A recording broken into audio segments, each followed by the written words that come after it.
अस्सलामु अलैकुम रहमतुल्लाहि ताला व बरकातुहू। कैसे हैं आप तमामी हज़रात? अच्छे होंगे, खैर व आफ़ियत से होंगे और दुआ करते हैं परवरदिगार अच्छा रखे, खैर व आफ़ियत के साथ रखे। इस शब बारात आप अच्छी तरह से जानते हैं, 14 शाबान की जो रात आया करती है शाम को, वही शब बारात वाली रात होती है, यानी 15 शाबान से पहली रात, जिसको 15वीं शब कहा जाता है। शब पहले आती है और दिन बाद में आया करता है। तो आज आपने 15वीं शब में एक बहुत प्यारा सा अमल, सबसे छोटी सूरत कुरान मजीद की, उसका करना है। इंशाअल्लाह ताला इस अमल को करने के बाद मैं आपको एक ऐसा तरीक़ा बताने के लिए जा रहा हूँ कि आपने अब से पहले सूरह कौसर के बहुत सारे वजीफ़े किए होंगे, लेकिन यकीन जाने ये जो तरीक़ा मैं आपको बता रहा हूँ ना, ये तरीक़ा आज तक आपने किसी की ज़बान से नहीं सुना होगा।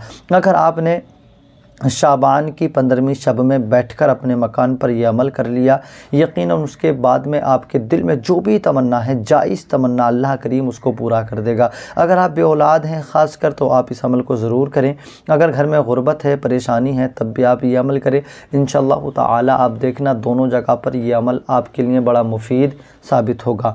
अगर आप औलाद को लेकर परेशान हैं, माल दौलत को लेकर परेशान हैं, तो आपने ये अमल लाजमी करना होगा। सूरह कौसर कुरान मजीद की सबसे छोटी सूरत है, जिसे आपने 12 पढ़ा भी है और 12 लोगों की ज़बान से सुना भी है। लेकिन अगर आपको उसके पढ़ने का सही तरीक़ा या फिर अमल का सही तरीक़ा जब आपको पता नहीं होगा, तो यकीनन आप करेंगे तो आपको कोई फ़ायदा नहीं होने वाला है। जो तरीक़ा मैं आज आपको बता रहा हूँ, आप इसे बग़ैर सुने मत चले जाना। आइए मैं आपको अमल की तरफ लेके चल रहा हूँ, लेकिन उससे पहले नूरानी वज़ाइफ़ 1M को आप ज़रूर सब्सक्राइब कर लें। सब्सक्राइब कर लिया है तो आपकी मोहब्बतों का बहुत बहुत शुक्रिया। वीडियो पसंद आ जाए तो अपने दोस्तों में भी शेयर करें। ख़ासकर उन लोगों तक हमारी वीडियो आप ज़रूर पहुंचा दें जो शादी के बाद बेऔलाद हैं और बड़ी परेशानी का सबब है, तो उन तक ये वीडियो पहुंचाएं ताकि इस नेकी के काम में आप भी हमारे साथ रहें।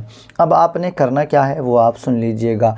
आपने 15वीं शब में अपनी नमाज़ों से फ़ारिग होने के बाद या अपनी इबादतों से फ़ारिग होने के बाद, ये कि फिर इशा की नमाज़ के फ़ौरन बाद आप ये अमल कर सकते हैं। अपने घर में मुसल्ला बिछा लें और मुसल्ला बिछाने के बाद में आप उसी पर बैठ जाएं।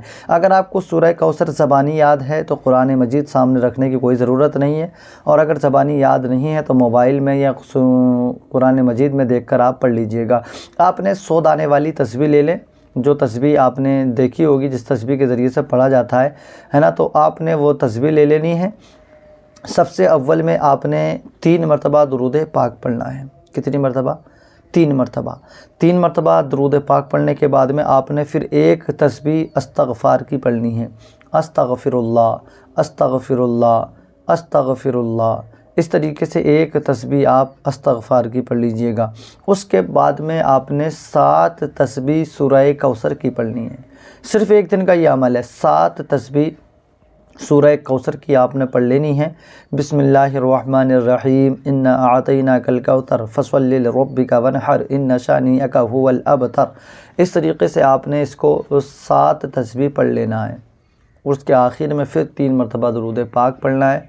अपने हाथों पे दम करना है और सारे बदन पर अपने हाथों को फेर लेना है, यानी अपने हाथों पर, बाजुओं पर, चेहरे पर, जहाँ तक भी हाथ पहुँचे आपका पाक साफ जगह, वहाँ तक आप अपने हाथों को पहुँचा लीजिएगा। उसके बाद में फिर आपने हाथों को उठाकर रब्ब काबा की बारगाह में शब बारात की इस प्यारी सी रात में अल्लाह से आपने दुआ करना है। यकीनन ये वो रात है, इस रात में जो दुआ आप कर लेंगे वो अल्लाह करीम आपकी कबूल कर लेगा।